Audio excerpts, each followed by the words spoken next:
Hello, students. Today we are going to have a look at Sinclair Lewis's humorous short story, The Hack Driver. The story is about an innocent young lawyer who is in search of a person called Oliver Lutkins. So let's explore the story. The narrator states that he passed his graduation with honors. Then he became a junior assistant clerk in a good law firm. He was sent to serve summons. Some bait him up. He had to go to dirty places to serve summons on people. He thought to run home as he hated his job, but he continued working. It was an unpleasant training period. One day, he was sent to New Million. It was a town 40 miles in the countryside. He had to serve summons on Mr. Oliver Lutkins. He reached New Million. It had muddy streets. He met the delivery man at the station. The delivery man was about 40. He had a red face and looked cheerful. He had a dirty dress but had a friendly manner. The narrator told him that he wanted to find a man named Oliver Lutkins. He replied to the narrator that he had seen Lutkins about an hour ago. The narrator told him that he wanted to see him at any cost. The man told the narrator that he had a hack. He also told him that he knew most of the places where Lutkins would hang around. The narrator found the man to be open and friendly. He had genuine kindness. He agreed to pay him $2 per hour. The man with the hack told that he had to take money from Lutkins. He told the narrator about one thing. If he went to Lutkins to get money in fancy clothes, Lutkins would be suspicious and go away. So he offered to go into Fritz. He would ask for him on his behalf. The narrator could keep himself out of sight. The narrator felt happy that the man was so helpful for him. He would get Lutkins with his help. The man told the narrator that the folks there called him Bill or Magnuson. His business was William Magnuson's fancy carting and hacking. Bill, who's Lutkins himself, told the narrator that Lutkins played a lot of poker. He was good at deceiving people. He told something more about Lutkins. Both of them went into Fritz's. Bill asked Fritz if he had seen Lutkins. Fritz looked at the narrator hiding behind Bill. He replied that Lutkins had been there a little while ago. He perhaps had gone to Gustav's for a shave. They drove to Gustav's barber shop. Bill went inside and inquired about Lutkins. He was told that they had seen Lutkins walking down the main street. Bill told the narrator that Lutkins had spent his credit at Gustav's. He had perhaps gone to Gray's for a shave. At Gray's shop, they missed Lutkins by only 5 minutes. He might have gone for the pool room. Then he went out. They followed him till it was 1 o'clock. It was time to eat something, but they could not meet him. The narrator offered to take Bill to a restaurant, but Bill wanted to go home to his wife.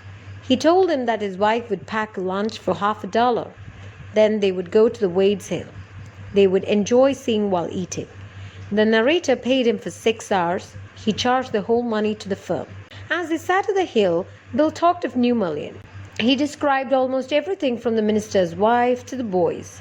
Bill had traveled a lot of the country. He had many jobs also. Bill and the narrator resumed their journey to find out Lutkins. Bill told the narrator that he knew Lutkins' mother. She was a terror. Once he went to her, but she took his skin off. She was 9 feet tall and 4 feet thick and quick as a cat. They went to her. Bill told her who they were. Bill told Lutkins' mother why the narrator had come to meet Lutkins. He also told her that the narrator had a legal right to search the place for Lutkins. Hearing this, the woman went into the kitchen.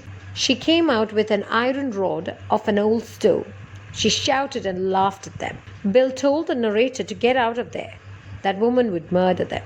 They, however, searched the house fully, but Lutkins was not there. It was nearly time to catch the afternoon train. Bill drove the narrator to the station. The narrator considered returning to New Million to practice law. He was charmed by everything that he saw and met there. He pictured an honest and happy life there beyond the universities and law firms. He had discovered a new way of life there. But everybody in the office was upset. Next morning, the case was coming up in the court, and they had to have Lutkins. The narrator was shameful at not serving summons on Lutkins. The chief almost murdered the narrator for his failure. He was ordered back to the New Million. This time, a man who had worked with Lutkins went with him. He was to recognize Lutkins. The train arrived at New Mullion. The narrator saw Bill on the platform near his cot. The old tigress, Lutkins' mother, was also there. She was talking and laughing with Bill. She was not quarreling. The narrator pointed to Bill. He said that he had spent a whole day with that fine fellow. The man asked him if that man had helped him find Lutkins. The narrator replied that he had.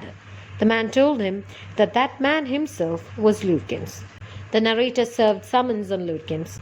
Lutkins and his mother laughed at him as if he were a boy of 7. They begged him to have a cup of coffee in a neighbor's house. The summary of the story. This is an amusing tale about a young lawyer who is very innocent. He goes to a village to summon to a person called Oliver Lutkins. At the railway station, he meets a person who introduced himself as Bill. Bill told that he knew everyone in the village and promises to search Lutkins for the lawyer. He takes the lawyer and visits lots of places. He also takes a lot of money from him. But after a long search, they could not find Lutkins. Next day, when the lawyer goes to the village with one of his colleagues, he came to know that the hack driver was Lutkins. Everyone except the lawyer was laughing at him, and he felt ashamed of himself. With that, we have come to the end of our story. But here's an obvious question for you. Did you guess that Bill or William Magnuson is actually Oliver Lutkins? If the answer is yes, find the clues in the story which helped you to guess. And if the answer is no, you must laud the craft of the writer. That is all for today. Hope you have enjoyed the story. Thank you and have a nice day.